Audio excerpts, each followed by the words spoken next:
Oi gente, eu sou o Neto, esse aqui é o canal 1000 Páginas. E é engraçado como algumas vezes a única coisa que a gente precisa é um livro meio sessão da tarde.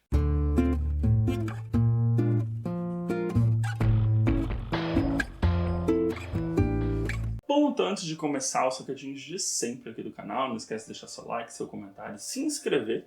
Lembrando que no box de descrição você encontra o link para a loja do Capitão Onigiri, bem como o cupom de desconto aqui do canal. Então você pode comprar quadrinhos, mangás, acessórios e no momento de fechar sua compra, fechar com desconto, que é sempre muito melhor. Bom, então acho que não existe nada melhor para definir Gay de Família do Felipe Fagundes do que um agradável filme da sessão da tarde de tio afastado da família, enfim, parente afastado da família que subitamente é obrigado a conviver com as crianças da família. Em Gay de Família, a gente é apresentado ao Diego. Logo no começo ele está organizando uma viagem com seus amigos para uma cidade litorânea no Rio de Janeiro. Ele mora no Rio de Janeiro, mas eles vão ter um final de semana de festas berbedeiras e tranquilidade depois de um trabalho horrível durante a semana. Mas, apesar do Diego parecer aquele gay típico e autocentrado, e ele acaba se mostrando bem um gay típico, bem autocentrado, ele recebe a ligação do irmão dele, o Diogo. Os pais dele não têm muita criatividade. Então, o irmão mais velho dele, o Diogo, liga pra ele. E aí o Diego fica muito dividido porque ele tem que sair pra viajar, mas ele sabe que o irmão dele só liga pra ele em 2 ocasiões. Ou quando ele tá precisando de algum favor, ou quando é Natal. Como a história não se passa durante o período do Natal, pra ele receber Feliz Natal, com certeza é pra pedir algum favor. E o favor é o terror de qualquer homem ou mulher solteira. É o favor de: oi irmão, você pode cuidar dos seus sobrinhos esse final de semana? E aí a gente começa a ter um aprofundamento da relação do Diego com a família. Porque, tal qual muitas pessoas LGBTQIA+, o Diego, quando se assumiu, foi expulso de casa. Então ele não tem mais contato com o pai e a mãe. E o irmão dele, o Diogo, não fez nada e até meio que naturalizou o fato dele ter sido expulso, porque ele segue cegamente as ordens e os desmandos dos pais. E então o Diego é uma pessoa afastada da família, como muitas pessoas LGBTQIA+. Mas, como toda pessoa afastada da família, ele tem aquele desejo interno de talvez tentar reconstruir algumas pontes, talvez no íntimo dele voltar a ter um contato saudável com esse irmão que era tão importante para ele. Então ele fica muito dividido, porque ele precisa cuidar de 3 sobrinhos que ele não conhece e também não pode admitir pro irmão que tá tudo bem, vamos nessa. Então meio que ele dá uma extorquida no irmão dele, porque o irmão dele precisa ir para um retiro com a esposa, um retiro para reconectar o casal e eles poderem, né, voltarem a se amar como homem e mulher e não como pai e mãe. E aí ele dá uma extorquida no irmão, fala: tá bom, você vai me dar tanto de dinheiro, eu preciso de um cartão para despesa dos fedelhos, e é isso, vou fazer o básico.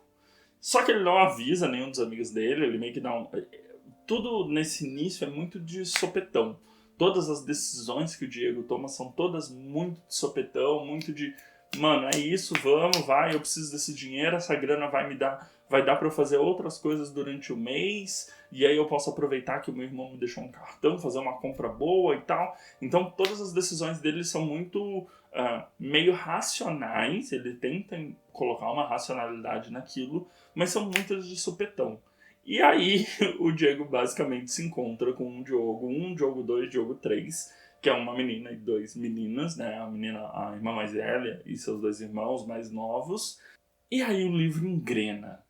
E isso é incrível, porque isso daí é tipo, o primeiro capítulo você já entendeu que tipo de pessoa é o Diego, que tipo de pessoa é o irmão dele, o Diogo, como é a relação deles familiar. O Felipe ele é muito hábil em conseguir fazer essa construção de maneira ágil e também como é a relação dele com os amigos, né? Porque ele meio que despacha os amigos, fala que ele vai depois e com uma outra amiga, mas aí para essa outra amiga ele fala que ele já foi com o primeiro carro. Então ele meio que dá um remeleixo ali e consegue passar o final de semana com essas 3 crianças para poder ganhar o dinheiro dele e depois fingir que elas não existem mais. E por que ele é muito sessão da tarde?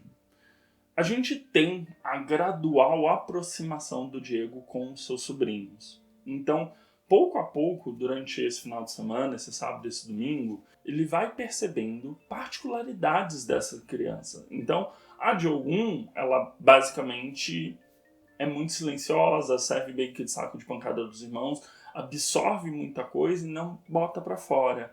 A criancinha do meio é meio destruidora da casa inteira, mas claramente ela é uma criança que está sendo criança e sendo tolhida pelo pai do Diego e do Diogo e pelo Diogo nessa liberdade de ser criança por conta cultural de machismo. E o mais novo, que tem um amigo imaginário e é uma criancinha meio trevosa, tudo que é meio das trevas ele gosta, ele sente uma atração. Ele é quase um gótico mirim. Então o Diego ele vai se aproximando desses sobrinhos dele. Então o livro é uma sucessão de situações em que o Diego está muito trabalhando aquela relação com as crianças, ao mesmo tempo que isso serve para ele poder trabalhar questões internas referentes à própria família dele. E aí tem um toque que eu gosto bastante, que e chegou no prédio dele exatamente naquele final de semana, um vizinho solteiro, bonito, um gay padrãozão, e flertou com ele, né? Então a gente tem essa dicotomia entre eu tenho que cuidar dessas 3 crianças para elas não morrerem nesses 2 dias que estão comigo, mas eu quero ir lá tomar um vinho com o meu vizinho gostoso. Porém, falando assim, é difícil exprimir o porquê que esse tipo de construção bem situacional, situações até um pouco comuns, tipo, ele sai com as crianças para ir em algum lugar, leva as crianças na piscina, brinca com elas em casa. O porquê esse tipo de situação é tão fascinante? E eu acho que o segredo do Gay de Família, ele tá em preencher uma lacuna muito específica da vida de pessoas LGBTQIA+, que é esse convívio com a família. Do tipo, cara, como é que as pessoas são tolhidas do seu lar e do convívio com outros parentes? Como elas podem tentar reconstruir isso? Como elas podem tentar que isso não afete o modo que ela se relaciona com outras pessoas, por exemplo? Como elas podem se relacionar entre si, né? Então, que tipo de família essas pessoas vão construir para elas mesmas? Então ele toca nessas questões de uma maneira muito leve e bem-humorada. As questões estão lá. O preconceito internalizado do pai do Diego e do Diogo mesmo, com relação, né, ao Diogo 2, o filho do meio que, né, gosta de princesas e coisas, né, que são lidas tipicamente como meninas, esse ciclo de preconceito, ele tá lá. E aí como é que o Diego, né, fala para essa criança que tá tudo bem, quando para ele, na época dele, não foi tudo bem, foi uma situação muito difícil e complicada. Ou então como ele vai fazer o gótico mirim se interessar por coisas que crianças normais se interessariam, mas da maneira particular dele. Eu gosto bastante que tem uma certa discussão sobre qual é a maneira certa de se tratar crianças. Crianças são crianças não são adultos mirins. Acho que eu não gosto tanto da moralidade que essa questão trouxe para a história, até porque não sou o maior fã de crianças da face da Terra, mas é uma questão que está lá e eu acho que é uma discussão válida, até porque a gente muitas vezes tenta segregar aspectos da vida que a gente não necessariamente consegue controlar ou ou, né, de certa maneira, espera um resultado que não vem, porque são crianças. Então tem essas discussões sobre família é o que a gente constrói e não laços obrigatoriamente sanguíneos, né? Então quem é a sua família?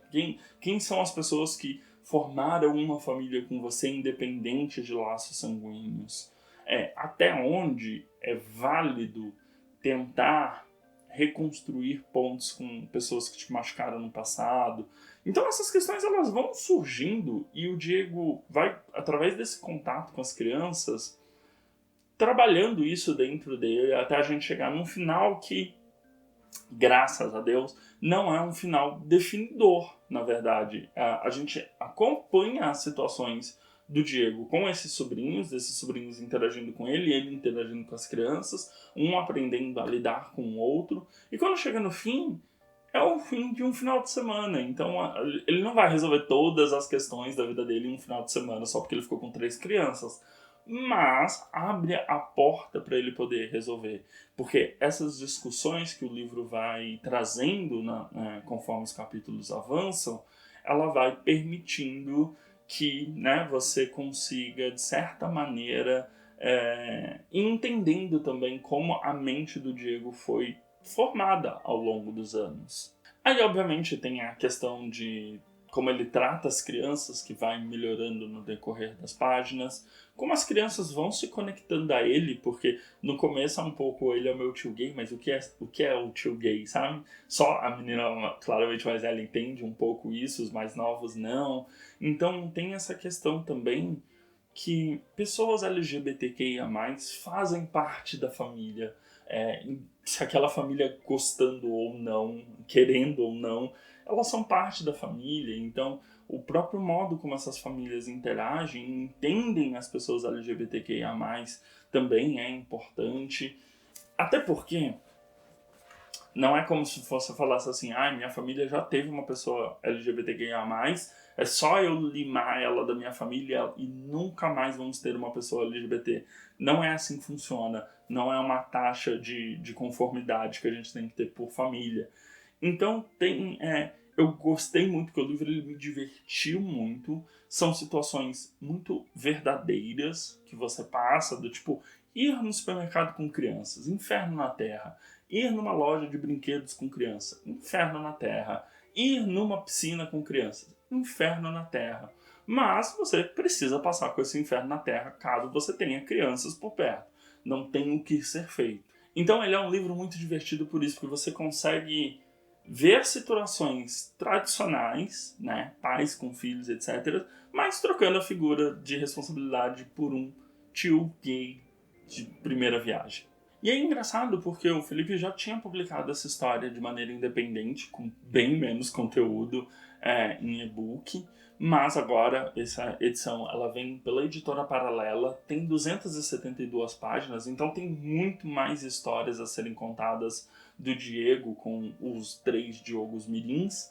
Então, se você já leu essa primeira versão, eu acho que vale revisitar. E se você não conhece essa história, vale conhecer, principalmente quando você precisar de uma leitura que seja entretenimento.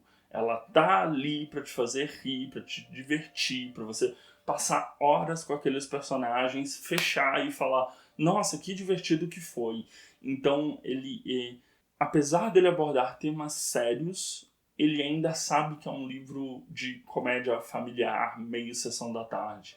É muito engraçado livros que sabem o que são e não se incomodam de ser o que são. Eu acho que Gay de Família ele tem isso, tanto no personagem, que né, ele é gay, sabe que é gay, está bem sendo gay, e o livro ele sabe que ele é uma comédia familiar, sessão da tarde, que é para fazer você rir, se emocionar com aquelas crianças, tal qual qualquer filme, tipo 3 solteirões e um bebê. Então, eu gosto disso. Eu gosto de quando um livro sabe o que ele é, sabe o propósito dele, sabe o que ele quer te passar. Bom, eu espero ler mais coisas do Felipe em breve, porque se ele sempre escrever assim, eu vou ficar apaixonado pela escrita dele. Gostaria de mais aventuras do Diego, ainda mais porque fica aquele leve ganchinho no fim da história de que talvez existe mais para ser contado do Diego. E esse livro em específico, pela editora Paralela, foi lançado agora em setembro de 2022, então é super recente. E você encontra ele nos sites especializados por R$ 49,90, então é um preço super tranquilinho. De novo, um excelente livro para quem quer entretenimento, para quem quer uma história LGBTQIA+, positiva, né, de verdade, realmente positiva, e que quer sair de uma ressaca literária. Você lê esse livro, tem quase 300 páginas, mas eu li ele em um dia. Eu não conseguia parar. Eu li ele em e-book e foi, cara, sensacional. Eu não conseguia parar de ler. Foi quase como assistir um seriado. Então, só pontos positivos. Bom, mas acho que, de modo geral, é isso. Parabéns ao Felipe por esse livro excelente. Eu amei com todas as forças. E se você quiser ver outras opiniões, não esquece de dar uma olhada nos vídeos recomendados que foi do meu lado direito, se inscrever na bolinha do lado esquerdo para continuar me acompanhando aqui. A gente se vê no próximo vídeo. Um grande beijo e tchau, tchau.